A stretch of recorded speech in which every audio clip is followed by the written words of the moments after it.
I wanted to read for you a passage from a short story by H.D., the poet H.D. She's obviously much better known as a poet. When I was young, it was for her chiseled Greek-like imagist poems, the first poems that she wrote.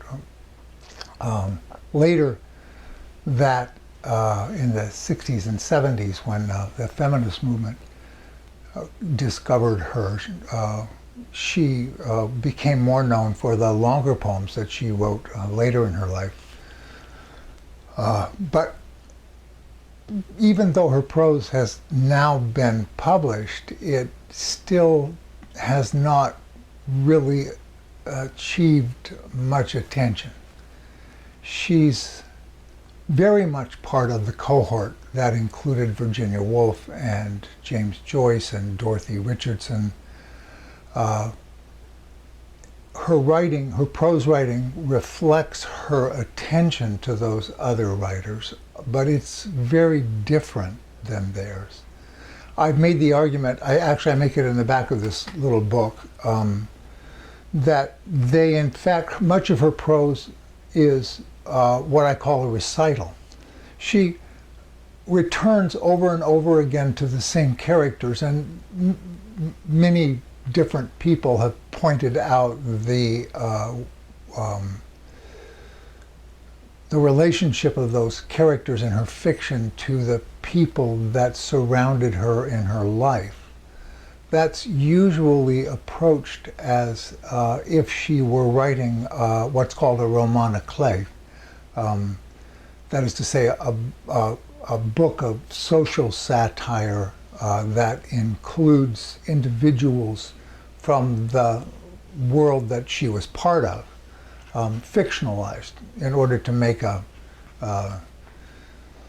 kind of satiric portrait of the context, the cultural context. My argument is that that's not the case with H.D. It may be the case with some others, but for her, the figures of the people who were important to her in her life, the powers that surrounded her, were, in her imagination, manifestations of other powers, other figures of energy and import that informed her life with meaning. And I take the word recital from Henry Corbin's book on Avicenna and the Visionary Recitals, where he talks about the tawil and the tanzil, the song that comes down from the angels to the poet, and the song that the poet returns. So H.D.'s recitals, in the way that I've been looking at them, are tanzils. They're her songs rising up toward heaven in the, what can I say, with the intent that spiritual clarity will emerge from the songs. And it does, but it's never the final spiritual clarity. There's always more to be discovered and more to understand about who those people are and what they mean to you, or her in this case. So it's a very interesting kind of fiction, but it's not easy to read. That's been pointed out by a number of people who have different views about why that's the case. My own sense is that it's partly due to the fact that she's a poet and her prose is a poet's prose. It's a prose that is meant to be heard in the same way that poetry is meant to be heard, that the sonal structure of the rising song has to do, it's an invocation. It takes you someplace, but you have to hear it. You can't just kind of breeze through silently and expect to come out of it with the same kind of experience. Well, I shouldn't say breeze through it lightly, but you can't approach it the way you would approach Virginia Woolf. It's not the same. It doesn't work the same. And if you go into it with that expectation, you'll be disappointed. Anyway, I wanted to read this passage from a short story called Earring.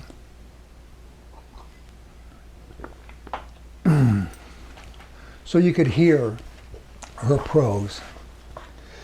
The story is about, it's not really about anything. It's about these wealthy people who are on a tour. This is like in the 20s, right? Early 20s. So H.D. and Breyer took a tour of Greece and went to Egypt. So while they were there, they were obviously socializing with other people who were doing that at the time. It was a bit different than it is now. And one of the people in this story is a guy named Archie Rowe, who is not close to H.D. She's someone that they met on the trip, and he's a typical kind of American, pushy American business person. Now, the main character, Madeline, has seen a woman who's part of this event who comes into the room with diamonds in her ears, and the diamonds become the focus of thinking. A single violin cut a swallow-wing pattern through the air, and she would be transported with it if she were not careful. Even to think heptanus, so 7 aisles, was too much. She could not yet afford to try her own wings, float above the heavy, laden atmosphere, herself hover above clouds of cigarette smoke. Incense toward this near sky. Perhaps they were right to shut out what was so real. There was a slice of that Turkish delight that Rowe had been talking about on the edge of a small plate. A tiny coffee cup held 2 black coffee, but she ought by now, after all of 3 days, to be used to it. She looked at the semi-transparent slab of thick sweet, powdered with soft sugar. "Is this that honey and sesame look-a-me you spoke of?" she asked Rowe, though it couldn't possibly be anything else. "Do have one of my cigarettes, managing a little stage business on the side, for Eleanor was being tiresome."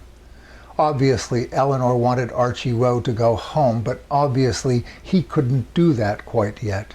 Do they put dope in these things? What now had she said to him? The honey and sesame tasted to the tongue like something syrup or a cough drop. It was strangely aromatic in an unknown dimension. It was Keats. What was it? All that mixture of syrup, steeped fruits and peel and candied citron. It was things in jars on a shelf in an old-fashioned country store. Opium, poppy seed. The room went round, and with it the Russian diamonds. It was getting hot here. It was no hotter than it had been. Outside lay a street lined with fern-shaped trees that dropped red berries. Across the street, shallow steps led down into the garden, a winter square where already a few orange trees promised an early blossom. Under smoke and silver olives, 2 bronze deer stood alert. She had walked that morning in the garden for the king, Kapos Basilikos they called it. She had hesitated before entrances to little churches that were set squat like beehives facing the newer thoroughfare. She had smelt the invidious incense that yet did not draw her in to worship. She had turned off the market into the street of Pan to face 3 such squat churches. Soter, Stephen, and Simon, was it? Impressions mellowed by time yet remained distinct. Now she was losing something. She was beginning to sag toward Lethe. Were there was so much to remember, why not forget? Or was it the hint back of her mind of poppies? She must say something. The only thing that vied in clarity with debit and credit and the idea of numbers ruled on papers was a flight of silver that was yet a violin that, with all its exaggerated and emotionally timed rise and fall, swept over their heads out to the bluer ether. With it, as she watched it, were those sharply defined impressions of columns cut against blue, against violet, against deep violet, against purple, as the sun sank beyond Lycabettos. Lycabettos rose like a ship about to set sail. Hymettus rested like a ship in harbor. Only the Acropolis remained static, itself a harbor, an island above a city set on a hill, an idea that, in all its eternal and remote dimension, still cut patterns in the race mind, the human consciousness, now murky with din and battle, as that violin's rhythm and sway cut pattern across fumes of countless cigarettes, the dreary reiteration of 1,000 diplomats. She must hold on a little longer. Rao was at last trying to placate Eleanor frankly with comparative Greek pronunciations. Oh, but keep him away from Homer. Why should I keep him away from Homer? Why not listen to what he may say? Oh, don't listen to Archie Rao, making the right comparisons, soothing down the intensity of the classics, devitalizing, as he had been expensively taught to do, his mother's racial heritage. Keep Archie Rowe off this at any price, say anything. She found herself pronouncing in a rapt voice, he will think I am quite mad. Ah, the Acropolis. Now, what could she do about it? There was nothing to do about it but keep on. Her words fluttered into the thing they had avoided all that evening. She had broken a taboo. It was not done to talk about Ionian columns against violet in Athens in 1920. She listened to the violin lost its silver pattern say something. Eleanor, over her mood, the fresh Eleanor would not help her, was delighted that she was caught. A net drew over her mood. The silver flash of her own wit must save her. But her words fell too late between them, annihilated diplomacies, space, time, and distance. It's smaller than anyone could think. It's smaller and colder. It's frozen. It's alive. It's more alive than anything living today. It's far and cold, like a flower frozen under white ice. It is white ice and white fire. It has never been ruined, for it has never been built. It's in a state of building. Archie Rowe was gazing at her as if pointedly, by inference, to avoid what must be evident. This lady wasn't used to Greek wine. Even in their light profilio went to her head, or was she quite mad? It's like a flower seen frozen in a crystal. It's even more luminous than anything anyone yet saw. Someone dreamed it in a crystal. Nothing mattered now that she had said this. She was burning with that frantic fervor that leads eccentric middle-aged derelicts to stand up on a tub at Hyde Park Corner and hold forth about the millennium. She was holding forth, and she didn't care who saw it. Then she remembered Eleanor. Archie Rao is her guest. I am the guest of Eleanor. Now, how could she retrieve it? Anything was better than this fervor about the Parthenon and Athens. She leaned over swiftly, in a moment annihilated her social blunder by one, only a shade less flagrant, yet still permissible. She actually whispered, "Those diamonds." He looked at her as if he hadn't seen her, then as if he saw her. He didn't say anything. There was nothing to say, of course. He had chapter and verse up his sleeve, but he wouldn't divulge the secret. Mrs. Thorpe wasn't, he was now quite certain, quite one of us. He turned to Eleanor, but now she was free. Madeline looked at the girl frankly, but now she saw her as something again different. But what she saw her as, she could not yet say. Was the Russian woman doomed by some law deeper than the social law of gossips and of diplomats? Were rigorous laws functioning here, laws far older than the Norman conqueror, the authentic county inheritance of the head of the British school at work here? Was there some vein of mystery, some occult knowledge that they all shared? Was Midwest right to ignore Salamis, except as a stepping stone to oil wells? And was little Allie upstairs sleeping, protected and forewarned when some authorized academic snob purloined her penknife from her? Could they, even today, dig too deep? Was it wise to penetrate below a surface that the British school so carefully kept in place, that an opera bouffe royal family had the wit and courage to ignore, that Archie Rao with a mother from Achaia went to Oxford expensively to forget? They should have ordered French wine, certainly, Bordeaux, Hock even.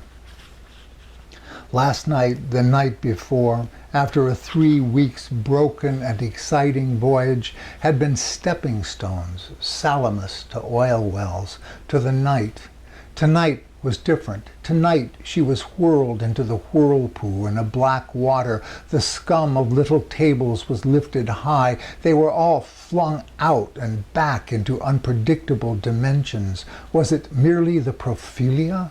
Did poppy juice distill all this from a sugar-sweet, sugar-coated bit of sticky sweetmeat? Black coffee took off the taste of sugar-coated sugar, but something lingered, a suspicion, a taste in another direction. Oh, no, it wasn't opium. Archie had laughed at them. What was it if it wasn't opium? The walls lifted and fell to the tune of a blue Danube epic. Mavrodaphne was a word to beware. Even Prophilia might conjure who knows what from the floor. Who knows what might rise like a ballroom Mephistopheles out of this floor. Here anything might happen. The voices of the Americans who were departing in a cluster cut its zip pattern into the blue Danube. The British school was speaking English casually now to an acquaintance who had risen to join his table. Waiters less astutely balanced trays and swept crumbs off tables less ostentatiously. There was a pause, like a breath drawn. Diamonds. It was all there, a secret that she hadn't striven to solve, that she had dismissed as unworthy of solution. The way they began to draw things in cut-off triangles, and the way they superimposed things in the new painting. In London, that hadn't come true quite to her, but she saw now what the eccentric new art sought for. She wanted to shout to Eleanor Eddington E.E., or Ed as she had learned to call her. She wanted to snatch the core of herself out of Madeline Thorpe, Mad as Eleanor called her. She wanted something unrelated to time, related to infinity, to communicate with something unrelated to time, related to infinity. Make that correspondence and nothing else matters. You may dismiss Archie Rowe and the head waiter and the breakfast butler upstairs, who would mistake her for Eleanor in a breath. You related time out of time to time in time, and you get snatches of each in bits of jagged off triangles. In your mind you have a sort of tube, like their nursery kaleidoscope. All the colors are there, violet, violets of hymettus, ultraviolet and sea purple. You say Mavrodaphne and you get drunk. She had told Archie like that. Prophilia was something different. It was the sharp edge of a cut-off triangle that must be the one facet of that diamond, that must be each facet of a diamond that was a new way of thinking. everything dissolved in the chemistry of this post-war Balkan dining room in the Hotel Acropole et Angleterre, but this thing, a new way of looking at things. Don't look at the diamond. Eleanor is shuffling her feet, and I'll have to wait till Roe tediously takes leave before upstairs I can burst into this new layer, this new discovery, before I can tell Ed, or E.E. as I have learned to call her, how she can paint pictures like that. This is the new music. Everything seems unrelated, yet diametrically related as you slant one facet of a diamond into another set of values. Whew. That's HD. Yeah.